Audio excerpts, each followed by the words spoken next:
दोस्तों, बांग्लादेश का हाल भी श्रीलंका की तरह हो गया है। पाकिस्तान का तो हाल ख़राब है ही। पिछले सालों में श्रीलंका का हाल क्या हुआ था आप सभी ने देखा था। उसी की राह पर अब बांग्लादेश भी चल निकला है। जिस तरह से श्रीलंका के अंदर राष्ट्रपति और प्रधानमंत्री की मनमानी की वजह से श्रीलंका बर्बाद हो गया, श्रीलंका की जनता ने श्रीलंका के प्रधानमंत्री के घर में घुसकर उसको वहां से भगा दिया, लूटपाट की। इसी तरह का कुछ मंजर अब बांग्लादेश के अंदर देखने को मिल रहा है।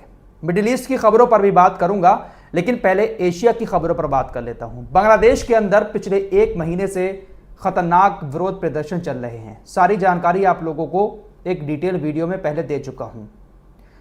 जिनको नहीं पता है ये प्रदर्शन क्यों हो रहे थे, उनको बता देना चाहता हूं।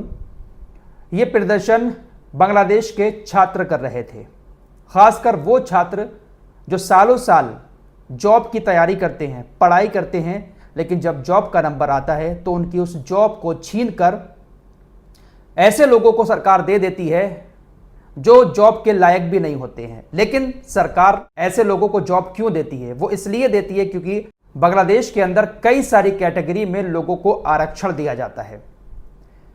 इसमें से एक सबसे बड़ी कैटेगरी है स्वतंत्रता सेनानियों की, जिन लोगों ने बांग्लादेश की आज़ादी में एक अहम रोल निभाया था। उन स्वतंत्रता सेनानियों के परिवार के बच्चों को 30% आरक्षण दिया जाता है। यानी अगर 100 जॉब निकली हैं कहीं पर तो 30 जॉब उन परिवार के बच्चों को दी जाती हैं जिन लोगों ने बांग्लादेश की आज़ादी की लड़ाई लड़ी थी। उनके परिवार वालों को, चाहे वो उसके काबिल हो चाहे ना हो, लेकिन उनको जॉब दे दी जाती है। यह चीज़ बांग्लादेश के बच्चों को बिल्कुल भी ठीक नहीं लग रही है। बांग्लादेश के बच्चों का कहना है कि हम सालों साल मेहनत करते हैं, तैयारी करते हैं, इस काबिल बनते हैं जॉब करने के, लेकिन हमारी जॉब उनको दे दी जाती है जबकि वो इस काबिल भी नहीं है। पिछले एक महीने से इसी बात को लेकर प्रोटेस्ट हो रहे थे। प्रोटेस्ट इतने ज़्यादा बढ़ गए कि बांग्लादेश की सरकार ने अपनी पुलिस को, अपनी सेना को आदेश दे दिया कि वो देखते ही गोली मार दें। तकरीबन 300 लोगों को मार दिया गया। इंटरनेट पूरी तरह से ठप कर दिया गया। इतना बवाल बांग्लादेश के अंदर हो रहा था। आज बांग्लादेश की जो प्रधानमंत्री है शेख हसीना, उनके घर पर बांग्लादेश के छात्रों ने धावा बोल दिया। हजारों की तादाद में लोग वहां पर पहुंचे और शेख हसीना के घर पर धावा बोल दिया। जिस तरह से श्रीलंका के प्रधानमंत्री के घर में घुसे थे, सामान उठा उठाकर वहां के लोग ले जा रहे थे, इसी तरह से बांग्लादेश की प्रधानमंत्री के घर भी घुसकर लोगों ने सामान उठाया। जिसके बाद खबर आ रही है कि बांग्लादेश की प्रधानमंत्री शेख हसीना अपने घर को छोड़कर भाग गई हैं। सेना के हेलीकॉप्टर से उनको पहली रिपोर्ट ऐसी आई है कि भारत के अंदर लाया गया है, कलकत्ता के अंदर वो आई हैं बीबीसी की रिपोर्ट के मुताबिक। और ऐसी भी खबरें आ रही है कि सेना ने भी अब ऐलान कर दिया है कि अब हम सत्ता संभालेंगे। बांग्लादेश की प्रधानमंत्री शेख हसीना रिजाइन दे चुकी हैं। रिजाइन देने के बाद वो खबरें आ रही हैं कि सेना के हेलीकॉप्टर में बैठकर कलकत्ता आ चुकी हैं। फिलहाल बांग्लादेश के हालात इस वक्त बहुत ज़्यादा ख़राब हैं। जिस तरह से श्रीलंका के हालात हुए थे उसी तरह से बांग्लादेश के भी हालात हो चुके हैं।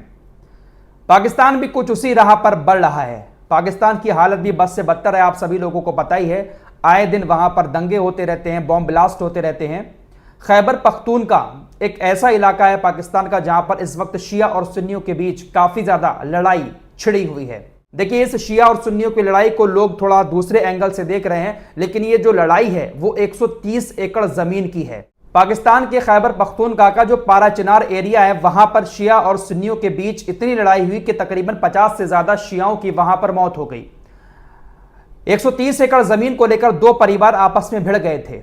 दो कबीले हैं वहां पर, एक शिया और एक सुन्नी, दोनों 130 एकड़ जमीन को लेकर लड़ गए, जिसके बाद विवाद बहुत ज्यादा बढ़ गया। शिया समुदाय को सुन्नी समुदाय के लोगों ने बहुत ज्यादा मानना शुरू कर दिया। सुन्नी समुदाय जो है वहां पर उसको काबुल, जो अफगानिस्तान का काबुल है, उसके एक कबीले का समर्थन मिल रहा है, इसलिए वो भारी पड़ रहा है। तो ये जो लड़ाई है वो एक फिरके परस्ती की नहीं है, बल्कि 130 एकड़ जमीन की लड़ाई है। दो परिवार आपस में भिड़े और इसी के चलते हुए ये मामला शिया और सुन्नियों में वहां पर बढ़ गया। पाकिस्तान के अंदर ये कोई नई बात नहीं है। शिया सुन्नियों की लड़ाई पाकिस्तान के अंदर काफी लंबे टाइम से चलती आई है। पाकिस्तान में शियाओं की मस्जिदों में बहुत ज्यादा हमले किए जाते हैं। बहुत सारे लोग मारे गए हैं पाकिस्तान के अंदर। तो ये कोई नई लड़ाई नहीं है। पारा चिनार में भी तकरीबन 50 से ज्यादा लोग पिछले एक हफ्ते में मारे गए हैं। काफी सारे लोग कह रहे थे कि फराज भाई देखिए कैसे ये लोग आपस में लड़ रहे हैं, शियाओं को मार रहे हैं सुन्नी। वाकई में लड़ाई है शिया सुन्नियों की वहां पर, लेकिन ये विवाद जो है 130 एकड़ जमीन का है, वहां पर दो परिवारों का, और ये लड़ाई एक बहुत ज्यादा गंभीर रूप ले चुकी है। मिडिल ईस्ट की तरफ वापस आते हैं। सऊदी अरब ने साफ ऐलान कर दिया है कि अगर ईरान इजराइल के ऊपर हमारे क्षेत्र से कोई हमला करता है तो हम हर उस मिसाइल को इंटरसेप्ट करेंगे जो हमारे एरिया से गुजरेगी, हर उस रॉकेट को भी इंटरसेप्ट करेंगे जो हमारे एरिया से गुजरेगा, इजराइल की तरफ जाएगा। सऊदी अरब के अधिकारियों ने इस बात को साफ कह दिया है।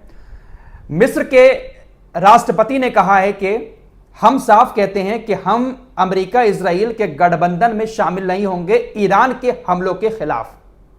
सऊदी अरब ने कहा कि हम हर मिसाइल को रोकेंगे। मिस्र के राष्ट्रपति के ऊपर दबाव डाल रहा है अमेरिका और इजराइल के भाई साहब आपको अपने एरिया से आने वाली मिसाइलों को इंटरसेप्ट करना होगा, लेकिन मिस्र के राष्ट्रपति ने कह दिया है कि हम इस बीच में नहीं आएंगे, हम ईरान के हमलों को नहीं रोकेंगे, हम इजराइल और अमेरिका के गठबंधन में शामिल नहीं होंगे। फिलहाल ईरान के अधिकारियों ने अपनी उड़ानों को रोक दिया है और रूट चेंज करने के लिए कहा है। तो हो सकता है कि आने वाले कुछ टाइम में कुछ बड़ा हो जाए। एंटनी ब्लिंकन तो कह चुका है कि पिछले 24 घंटे में ईरान कुछ बड़ा करने वाला है। जितने भी G7 देश हैं उन सबको इकट्ठा किया है अमेरिका ने। अमेरिका बहुत कुछ कर रहा है। ईरान के IRGC के कमांडरों की तरफ से भी लगातार धमकी आ रही है कि सही वक्त और सही जगह देखकर हम हमला करेंगे, और हमला ऐसा करेंगे कि दुनिया देखती रह जाएगी। इस बार जो रिएक्शन होगा वो सिर्फ डराने धमकाने के लिए नहीं होगा, और ना ही पहले से किसी तरह की कोई प्लानिंग बताई जाएगी। जो भी होगा तगड़ा होगा और बहुत बड़ा होगा। फिलहाल आप लोगों को क्या लगता है, क्या ईरान इस तरह की धमकियां जो दे रहा है, इन धमकियों से इजराइल डरेगा? वैसे एक बहुत बड़ी खबर है जो मैं आपको नेक्स्ट वीडियो में पूरी तरह से कंफर्म करके बताऊंगा कि ईरान के हमले से पहले इजराइल हमला कर सकता है। ऐसी खबरें आ रही हैं। इजराइल ने कुछ बड़ी तैयारियां करके रखी हैं, इजराइल हमला कर सकता है। यह मैं आपको पूरी रिसर्च करके अगले वीडियो में बताऊंगा। दोस्तों आज एक और बड़ी खबर सामने आई है। जिस तरह से पहले खान यूनिस में गाजा में सामूहिक कब्रें निकली थीं जिसमें बहुत सारी लाशें एक गड्ढे के अंदर मिली थीं, आज भी एक सामूहिक कब्र मिली है खान यूनिस के अंदर, और उस कब्र में 80 लाशें निकली हैं जिन्हें इजरायली कब्जे वाली सेना महीनों तक अपने पास रखने के बाद वापस लौट गई थी।